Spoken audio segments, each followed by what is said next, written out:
Shalom, shalom, bonsoir. Bienvenue dans ce programme merveilleux que vous suivez. Je rends grâce à Dieu qui nous a donné cette opportunité de nous retrouver encore en ce jour précis et merveilleux, en ce deuxième lundi du mois de juin. Par la grâce de Dieu, nous sommes en train d'aller petit à petit. J'aimerais qu'on prie l'Éternel avant de commencer ce programme. Tendre Père, c'est avec reconnaissance que nous nous approchons ce soir. Yahweh tendre Père, pour te dire merci à cause du temps que tu nous accordes une fois de plus. Ce n'est pas, Yahweh tendre Père, une habitude de nous retrouver chaque lundi dans ce programme que tu nous as donné, que tu nous as fait grâce de toujours présenter pour toi, Seigneur, pour l'objectif du royaume. Et nous sommes reconnaissants, moi, mes frères qui me suivent, mes sœurs, maman et papa, tous qui me suivent en ce moment précis.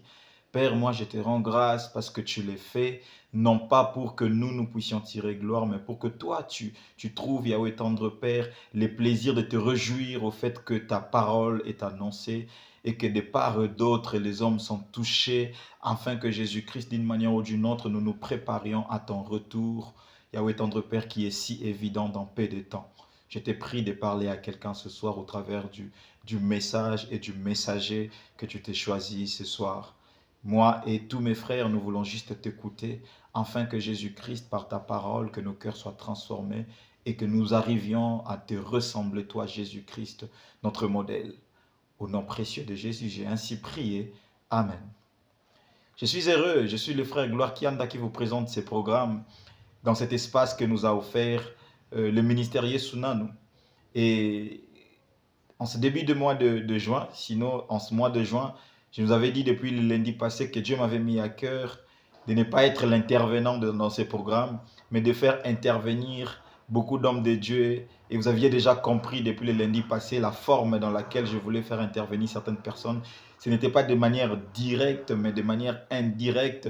Sinon, le message qui nous a beaucoup impacté, que Dieu nous a mis à cœur de partager avec vous selon leurs propres auteurs. Et ce soir, je suis très heureux de venir présenter un homme qui va nous parler au travers un message qui date certainement, mais qui est toujours d'actualité. Je l'aime beaucoup. Là, c'est mon père. Il s'appelle le pasteur Eric Assamba. C'est un père pour moi. C'est mon père. Ce n'est même pas un père pour moi, mais c'est mon père. Donc, je suis très heureux ce soir.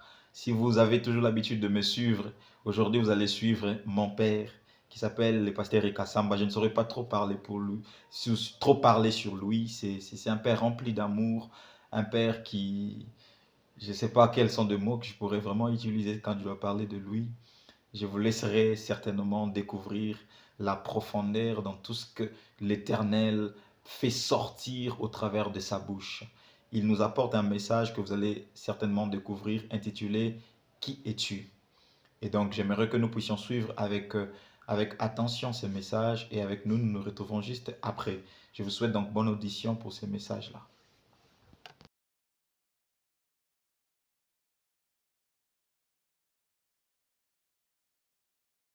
Je vais vous expliquer quelque chose. Est-ce qu'on peut rentrer? L'identité, c'est quoi? Je définis quand même l'identité selon les hommes. L'ensemble des éléments qui déterminent l'état civil, le signalement d'une personne sans confusion possible avec une autre. Conscience d'une personne à d'elle-même. C'est-à-dire que quand la personne a une conscience d'elle-même, ça peut être aussi une sorte d'identité. Mais ça, ce sont des humains qui ont dit. Les dictionnaires qui définissent ça. Mais lorsque nous regardons sur le point de vue biblique, lorsque nous parlons de la question d'identité, même les théologiens se divisent en deux. Il y a ceux qui pensent que l'homme est dichotome. C'est-à-dire que l'homme a deux parties. La partie intérieure et la partie extérieure. Ou encore la partie matérielle et la partie immatérielle. Mais il y a aussi des théologiens qui pensent, et moi je m'aligne de cette catégorie-là parce que la Bible dit que l'homme est trichotome. C'est-à-dire que l'homme est trois parties. Ok? L'homme est esprit, âme et corps. Est-ce que quand je vois l'esprit peut... Mon frère, tu peux venir? Parce que je voulais que ça soit pratique rapidement. On va parler de ça.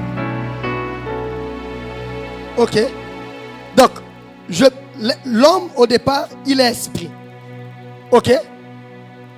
En soi, ce que nous sommes ici, nous sommes des esprits. Je vais vous expliquer pourquoi nous avons des corps. Au commencement de Genèse, ce qui se passe, c'est quoi? La Bible dit Dieu, au commencement, Dieu créa les cieux et la terre.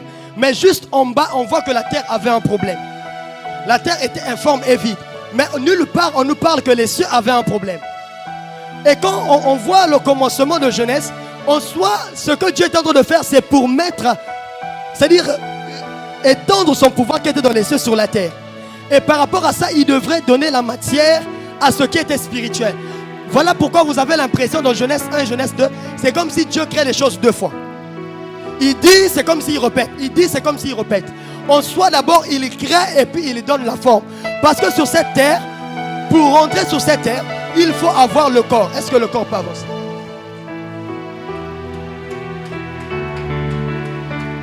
Donc, ce que Dieu était en train de faire, ce que Dieu a fait dans Genèse 1, 26, créant l'homme, Dieu a créé l'homme à son image selon sa ressemblance. Dans Jean, quand ils ont Jean 4, 20, la Bible dit que Dieu est esprit. Ok? Dieu est esprit. Donc si Dieu nous crée selon sa ressemblance et à son image, ce n'est pas par rapport au visage de quelqu'un. Prenons le cas, si Dieu ressemble à mon frère, le ministre Shekina. Donc c'est que nous ne ressemblons pas à Dieu parce que nous devons voir le visage du frère Shekina pour ressembler à Dieu. Donc ça n'a rien à voir avec le physique lorsqu'on parle de la ressemblance et l'image. Dieu est esprit. L'homme que Dieu avait créé était esprit. Il y a une version qu'on appelle Shuraki qui dit Dieu créa sa réplique. Dieu voulait que quelqu'un puisse le représenter sur terre. Et que quand on dit selon son image, à son image et selon sa ressemblance, ça veut dire quoi simplement? L'image est une représentation de la chose. Ok? L'image, Adam était l'image de Dieu sur la terre. C'est-à-dire, Adam était la représentation de Dieu sur la terre. Mais la ressemblance était que Adam devrait représenter Dieu avec les caractéristiques de Dieu. Si Dieu est saint, Adam devait être saint. Si Dieu est amour, Adam devait être amour. Par exemple, je peux avoir une entreprise, j'ai un fils qui me ressemble du visage. Mais si je ne donne pas le droit à mon fils ne peut pas prendre les décisions dans mon entreprise. Mais je peux aussi avoir mon fils qui ne me ressemble pas. Ok? Mais qui dit va me représenter. Il n'a pas mon visage, mais il peut signer à ma place. Parce qu'il est mon représentant. Donc la ressemblance c'est par rapport aux caractéristiques de ce que la nature de Dieu. Mais l'image c'est par rapport à la représentation. À tel point que si le lion voit Adam, on voit Dieu. La meilleure manière de présenter Dieu c'est de le représenter. Je répète pour quelqu'un. La meilleure manière de présenter Dieu c'est de le représenter. Si tu veux présenter Dieu au monde, tu dois représenter Dieu. La présentation vient après la représentation. Et par rapport à cet homme qui était esprit, mais comme Dieu crée de la matière, l'esprit ne peut qu'être en contact avec ce monde physique si l'esprit a le corps. Parce que sur la terre, si tu n'as pas un corps, tu ne peux pas vivre. Si tu n'as pas un corps humain, ou encore un corps animal. Quelqu'un me suit? La Bible dit dans les psaumes que la terre a été donnée au Fils de l'homme. La plus grande punition que Dieu a donnée aux anges déchus, c'est de les priver du corps. Parce que ce soit un esprit impur, que ce soit un esprit qui vient de Dieu, que ce soit des anges, pour rentrer sur la terre, ils ont besoin du corps. C'est Dieu qui a créé ces principes. Ce qui fait que Dieu respecte tellement sa parole que pour visiter la terre, il devrait avoir besoin du corps. Parce que sur cette terre, si tu n'as pas c'est-à-dire la chair, le corps, tu ne peux pas être en contact avec nous. Ce qui fait que les anges ont besoin de prendre parfois l'apparence humaine. D'accord? Donc Dieu a créé. Quand Dieu crée ici, il crée à partir de sa pensée, à partir de rien, du néant. Il crée. Mais pour le corps, il doit prendre la matière. Il doit prendre la terre. Il dit qu'ici, il façonna l'homme. Ici, ce qu'il fait, on appelle ça en hébreu Dieu bara. C'est-à-dire il crée à partir du néant. Mais ici, Dieu bana. Dieu yatsar. Dieu donne la forme. Maintenant, la fusion de l'esprit et le corps crée une autre personne au milieu, l'âme.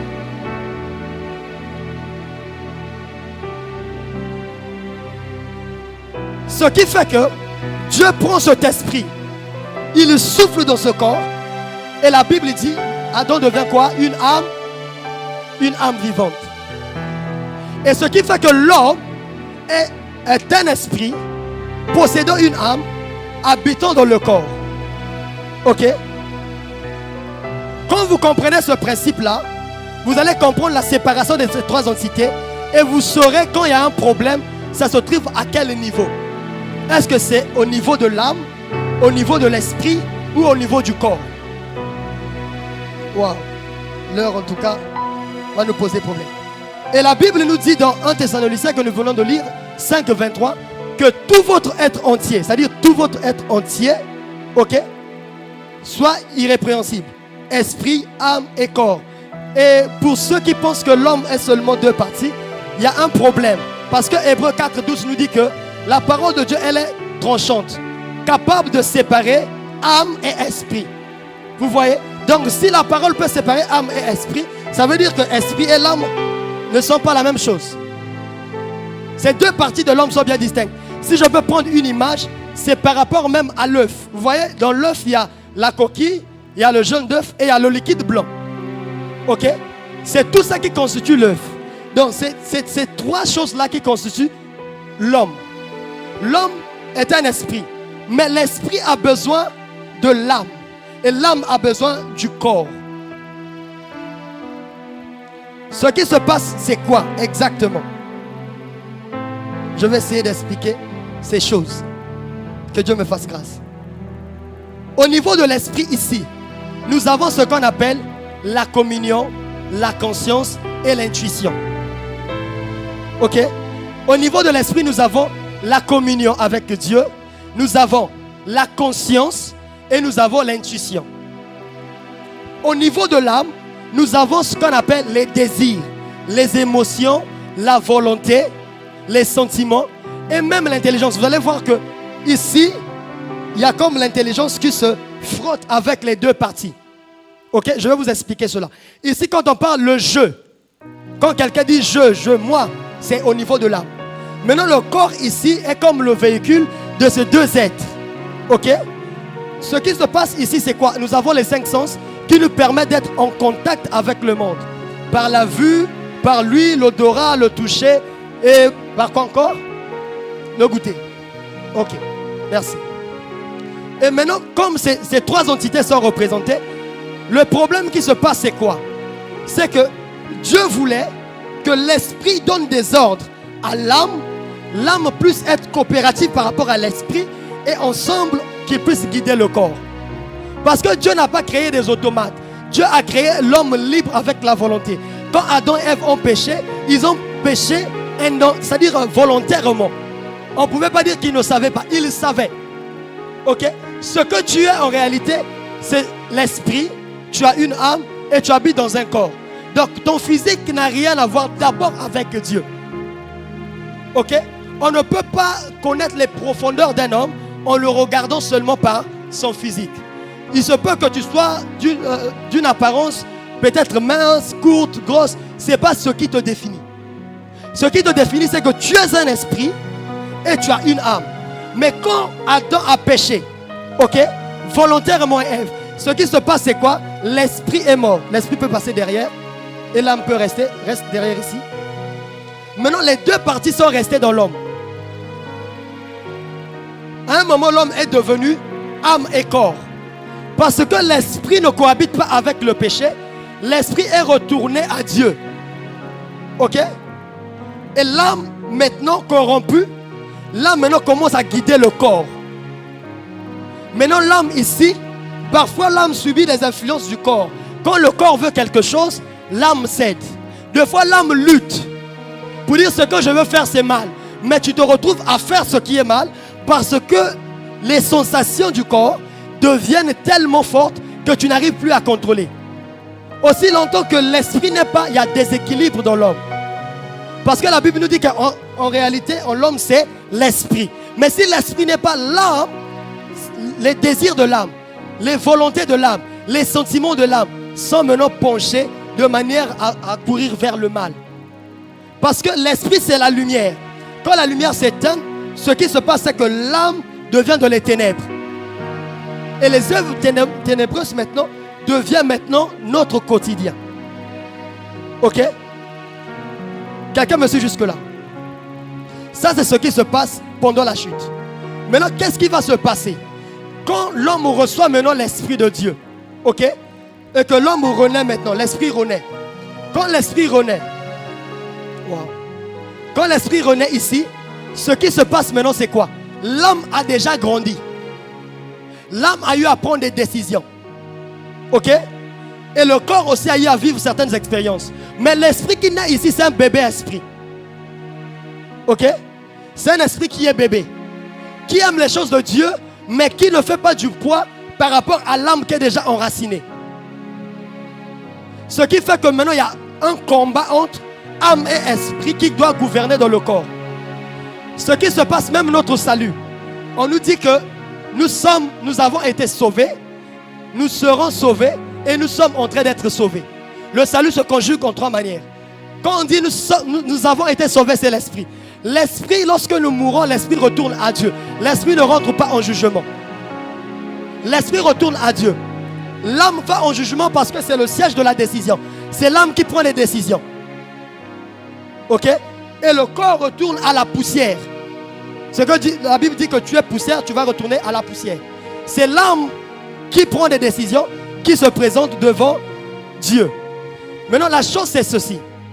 En tant qu'homme que nous sommes, lorsque la Bible nous dit ceci, lorsque l'esprit renaît, par la nouvelle naissance, l'esprit veut maintenant diriger l'âme et le corps. Ce qui fait que parfois tu sens que tu dois prier. Mais à un moment tu dis je veux prier après. L'esprit a besoin de prier. Mais tu dis je veux prier après. En fait, quand tu n'as plus prié, l'âme a pris la décision. Les choses de Dieu, on a besoin d'être coopératif avec Dieu.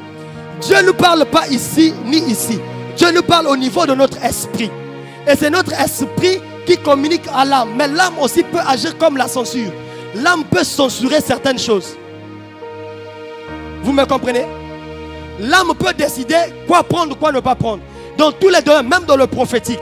Vous allez voir que beaucoup de gens se rendent compte qu'à la fin, que l'esprit avait donné une parole. Mais ces hommes ont dit, ah, ça ne peut pas venir de Dieu. Ce sont juste mes pensées. Et on ne dit pas la chose qu'on a reçue par l'esprit. Vous comprenez ça? Parce que les pensées peuvent aussi être ici. Qu'est-ce que ça veut dire? Ça veut dire qu'il y a les pensées divines et il y a les pensées humaines. D'abord, la source des pensées, on a trois sources de pensées. Ok, je vais juste m'arrêter par là. Je vais juste m'arrêter avec les pensées. Dès la prochaine fois, on pourra continuer par la grâce de Dieu. En fait, la source des pensées, c'est quoi? Quand Dieu nous parle, la Bible dit que dans 1 Corinthiens chapitre 2, celui qui peut connaître les profondeurs de Dieu, ce n'est que l'Esprit de Dieu. Ok? Mais la Bible aussi nous dit dans Proverbe, tel que tu penses, tel que tu es. Tu es aussi le résultat de tes pensées. Les pensées humaines. Ce qui fait que certains rêves sont parfois des rêves qui viennent de Dieu, ou d'autres rêves qui viennent seulement de notre propre pensée parce que nous avons pensé. La Bible dit que les rêves viennent de la multitude des pensées. Et que ici le corps, c'est juste que, c'est-à-dire le corps parfois subit. Ok? Subit ce qui se passe à ce niveau. Maintenant, pour ce qui est de l'intelligence, l'intelligence aussi se frotte avec l'esprit et l'âme. Ok? Quand vous avez une intelligence relative à la connaissance que vous avez eu à apprendre à l'école, c'est une intelligence humaine. Ok? Mais quand vous avez cette faculté à résoudre les problèmes, sans pourtant qu'on vous enseigne ces choses, c'est une intelligence qui vient de l'esprit. La Bible dit dans d'autres versets, là où la Bible dit que l'esprit de Paul s'ouvrit, la Bible dit l'intelligence de Paul s'ouvrit. Ok? Il se peut qu'on soit intelligent. D'ailleurs, la Bible nous dit aussi, si quelqu'un prie en esprit, son intelligence ici, l'âme devient stérile. Même avec le péché, ça se passe ainsi. Ok? La Bible dit, quiconque est né de Dieu ne pêche pas. Qui est né de Dieu? C'est l'esprit. L'esprit ne pêche pas. Mais celui qui pêche, c'est qui? C'est l'âme. La Bible dit, si nous disons que nous n'avons pas de péché, nous le faisons menteur. Pourquoi nous le faisons menteur? Parce que nous avons été conçus dans l'iniquité. Tous ceux qui sont nés après Adam sont nés sans esprit. Et ils sont nés dans le péché. Ce que David a dit, tu m'as conçu dans l'iniquité. Ok? Il y a beaucoup de choses qu'on va expliquer par rapport au temps. Je pense qu'on pourra d'abord s'arrêter par là. Et que par la grâce du Seigneur, si on a encore le temps, on pourra aller. J'aimerais vraiment que quelqu'un comprenne l'identité chrétienne. Comment ça fonctionne et qui tu es exactement. Comment nous devons agir en tant qu'esprit habitant dans le corps. Les différences qu'il y a entre ces trois entités va vous donner l'accélération. Vous allez comprendre pourquoi on a parfois des oppressions même quand nous sommes chrétiens. Pourquoi? Pourquoi les liens de famille nous poursuivent parfois? C'est qu'il faut comprendre ces trois entités. Que Dieu vous bénisse. Est-ce qu'on peut se lever, on va prier?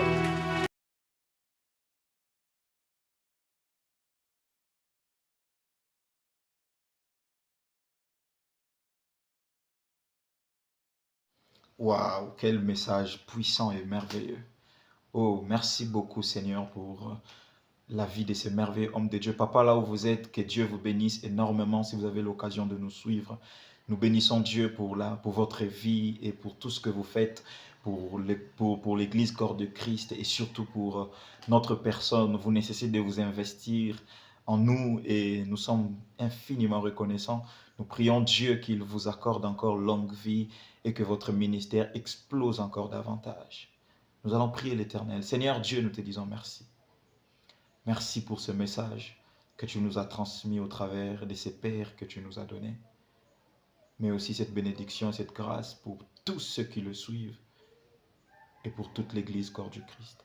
Ma prière pour quelqu'un qui a suivi ce message, c'est qu'après la révélation, la découverte de qui nous sommes, que nous puissions vivre une vie que tu attends de nous. Non pas une vie que le monde nous impose. Car nous savons ce que nous sommes, pas pour que nous puissions rester Jésus-Christ dans la servitude, mais pour que nous sortions de la servitude et que nous menions la vie de liberté. Car la Bible dit, vous connaîtrez la vérité et cela vous rendra libre. Maintenant que nous connaissons la vérité de ce que nous sommes, permet que nous devenions totalement libres. Au nom de Jésus-Christ, nous avons prié. Amen. Merci de nous avoir suivis. Je vous donne rendez-vous pour le lundi prochain pour un nouveau message de la part de l'Éternel. Et moi et vous, nous serons là à suivre encore des messages merveilleux dans ce programme pour notre édification. Que Dieu vous bénisse énormément.